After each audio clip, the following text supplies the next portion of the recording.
Olá, tudo bem com você? Vamos continuar a falar sobre redação. E hoje é algo muito interessante. Nós vamos falar sobre tema. O tema é a proposta que você terá de desenvolver no vestibular. Um tema será proposto para que você pense a respeito dele e redija o seu texto. Mas não há só um tipo de tema. Há temas que são objetivos e temas que são subjetivos. Para entender a diferença entre esses dois tipos de tema, eu gostaria antes que você prestasse atenção à diferença entre conotação e denotação. Uma nomenclatura muito utilizada nos vestibulares, em qualquer prova que você vá fazer de interpretação de texto, né, e que vai influenciar sim na sua interpretação temática. Vejamos o que é a conotação e o que é a denotação. Leia na tela. Denotação.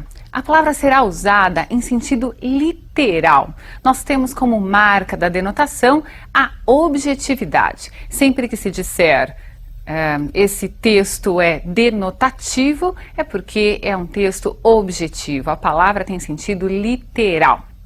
A conotação é uma permissão, digamos assim, para que nós possamos utilizar a linguagem num sentido figurado, um sentido que nós desejamos atribuir àquela palavra. Então, nós dizemos que a marca da conotação é a subjetividade. Leia esse texto, que faz parte são versos de uma música do Gilberto Gil, que você deve conhecer, para que nós entendamos essa questão da denotação e da conotação. Veja lá. Uma meta existe para ser um alvo.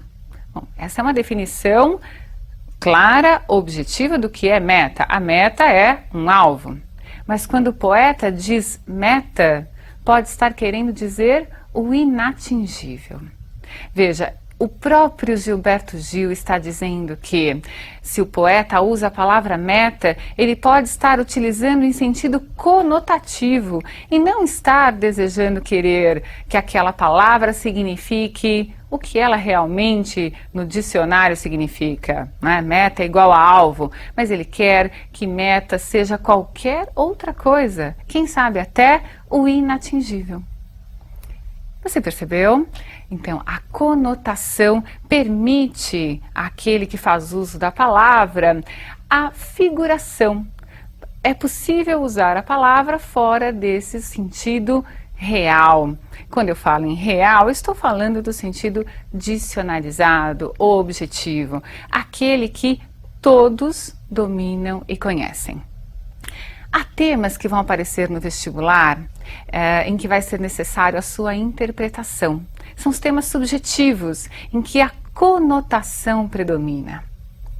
Vejamos um exemplo de tema subjetivo e, imediatamente a esse tema subjetivo, nós vamos verificar como é possível fazer a delimitação do assunto. Sim, você vai interpretar o tema e vai pensar quais são as possibilidades de tratar esse tema. Ele é subjetivo, eu vou interpretá-lo. E como eu posso associá-lo a coisas concretas da sociedade, do dia a dia, da economia mundial, da sociedade, enfim, no aspecto social, econômico, político, como você desejar. Mas é necessário fazer essa interpretação e delimitação. Depois desse processo é que você vai redigir a sua tese, que nós já falamos, é aquela afirmação central que será desenvolvida no decorrer do seu texto. Vamos ao exemplo. Esse tema é subjetivo, veja, tudo que é sólido desmancha no ar. Sobre o que eu estou falando? O que é esse sólido? Sobre o que eu devo falar? Será que eu vou fazer aqui um tratado de física? Será que eu vou fazer aqui, mostrar todos os meus conhecimentos acerca da química? Talvez não seja esse o ponto de vista que o examinador quis que você demonstrasse. Observe que a referência abaixo, essa frase foi retirada do Manifesto Comunista de Karl Marx. É muito importante para que você faça a delimitação do assunto. Se você não souber nada sobre a referência, Tudo bem, mas tente sempre trazer aquele tema subjetivo para questões objetivas. Aí aparecem na tela duas sugestões. Como eu poderia tratar esse tema subjetivo? Veja, eu poderia falar sobre a observação de como a história elimina estruturas aparentemente eternas. Lembre-se, tudo que é sólido desmancha no ar. Eu posso pensar que o sólido não se desmanchará, mas observando a história, eu verei que essas estruturas se modificam. Outra possibilidade. Trata-se de uma referência às instituições, comportamentos, modelos econômicos que se modificam no tempo. Para isso, você vai buscar fatos do seu dia a dia, fatos que você já tem arquivado aí em sua mente e que sirvam como exemplos para serem colocados no desenvolvimento da sua tese. Nós vamos ver agora um exemplo de tese acerca deste tema, né, e de uma dessas possibilidades de delimitação do assunto que eu estou propondo. Você pode ter aí outras ideias acerca desse tema.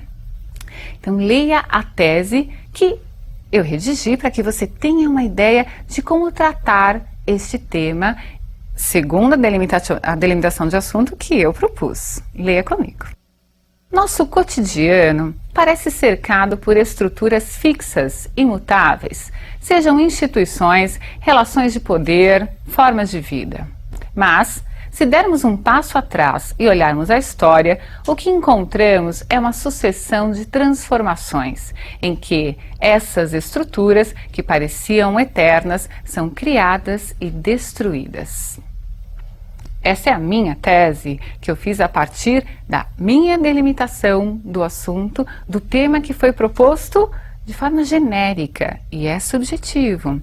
Cada pessoa vai interpretar de uma forma, mas existe um campo, né, de possibilidades para essa interpretação. Mesmo sendo o tema subjetivo, você terá, obviamente, de comprovar dentro do seu texto qual é a relação da delimitação que você fez com aquele tema que foi proposto.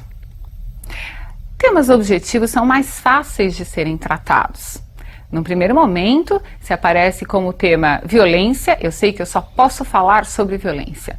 Isso facilita para mim no vestibular? Pode parecer que sim, mas pense que você estará concorrendo com várias pessoas e todas entenderam exatamente o mesmo que você. Ninguém vai deixar de falar de violência. Então, é verdade, você não vai ter dificuldade para interpretar. Não é necessário interpretar, você vai ter só de delimitar o assunto, mas a sua originalidade será muito importante. Buscar pontos de vista que talvez não sejam tão comuns, não sejam chamados lugar comum, aquilo que todo mundo diz acerca daquele tema objetivo. Vamos ler um tema objetivo, as delimitações de assunto que eu proponho a este tema e uma possibilidade de tese. Veja, o tema é claro, desenvolvimento e meio ambiente. Eu só posso falar sobre desenvolvimento e meio ambiente, não tenho outra opção. Vejamos então as possibilidades de delimitar esse tema, as delimitações desse assunto tratado no tema. Como conciliar desenvolvimento econômico e preservação do meio ambiente? Estar o meio ambiente em estado de degradação é sinal de evolução da sociedade capitalista ou involução? Vejam, colocamos aí duas possibilidades de se delimitar o assunto proposto no tema. O que nós vamos fazer agora é a leitura de uma tese. Observe que essa tese partiu de uma das delimitações. Você delimita, escolhe a sua delimitação e redige a tese. Vejamos a que eu fiz para você como exemplo. Depois de as grandes potências econômicas passarem pelo período de exploração da maior parte dos recursos naturais existentes e pelo completo descaso com o meio ambiente, surge a preocupação em se controlar esse processo, antes desordenado, para que se possa falar em gerações futuras. Muito bem, essa foi a tese. Então, falamos de desenvolvimento e meio ambiente. Se antes as sociedades, as grandes detentoras aí do capitalismo, do poder econômico, não se preocupavam com a questão do meio ambiente, hoje são obrigadas a se preocupar, porque senão não se falará em gerações futuras. Tudo bem? Entendido isso? Tema subjetivo você vai interpretar, mas sempre vai passar pela delimitação do assunto para você redigir sua tese. O tema objetivo, ele é apresentado de forma direta, clara. Você vai, mesmo assim, fechar o leque de possibilidades, delimitar o assunto e construir a sua tese. Outro aspecto interessante que vale a pena nós falarmos nessa aula é acerca da diferença entre tema e título. Você não deve confundir a proposta com o nome que o seu texto vai ganhar. O título é o nome que você vai escolher para o seu texto. Muitos dizem que o título é obrigatório. Não é verdade. Tudo depende de como é feita a proposta naquele vestibular que você estiver prestando. Se for expressa, se for expresso o pedido para que você coloque título, se você não colocar, é claro que será descontado da sua nota a ausência desse título. Agora, se não houver de forma expressa esse pedido para que você coloque o título, não se poderá dizer que é obrigatória a colocação. Em todo caso, nomear o seu texto é muito interessante. Você fez o seu texto, é seu, dê um nome a ele. Esse nome pode ser retirado de o próprio título de um livro, desde que você coloque entre aspas. Pode ser o verso de uma música, pode ser o verso de um poema, ou pode ser um título criado por você que signifique que seja a síntese do que você expôs no desenvolvimento. Vejamos aí um exemplo de um tema e títulos possíveis. Claro que são títulos que não estão relacionados a um texto já produzido, são só possibilidades. Uma que aparece entre aspas, para que você veja que é uma apropriação de um título já usado, e outra que foi criada, portanto, não traz aspas. Veja lá, o tema desenvolvimento e meio ambiente. Quais são os títulos possíveis? Bom, nós poderíamos colocar Não Verás País Nenhum. Esse é o nome de um livro do Inácio de Loyola Brandão, deixando claro aí o nome do autor. Então, como eu usei o título do livro dele, eu coloco as aspas nesse título. As aspas sempre devem ter uma justificativa. Ela não é para marcar o meu título original, como o que acontece no segundo exemplo. Quais as necessidades do homem moderno? Neste caso, as aspas não foram usadas, porque o título é original. Fui eu que criei. Entenderam isso? Nada de colocar, então, aspas, de grifar o título, a não ser, no caso das aspas, que haja uma justificativa para tal colocação. Não grife seu título. Centralize o título na primeira linha da folha de sua redação. Procure não escrever com cores diferentes título e texto. Use sempre a tinta azul ou preta para o título e para o seu texto. Procure também se preocupar com a questão da letra. Não é preciso mudar a letra do seu título. Use a mesma letra que você vai usar no seu texto. Não é necessário fazer o título com todas as letras maiúsculas, por exemplo. Valeram as dicas? Nós vamos continuar a falar sobre redação e outras dicas serão dadas. Eu aguardo você na próxima aula e um grande abraço.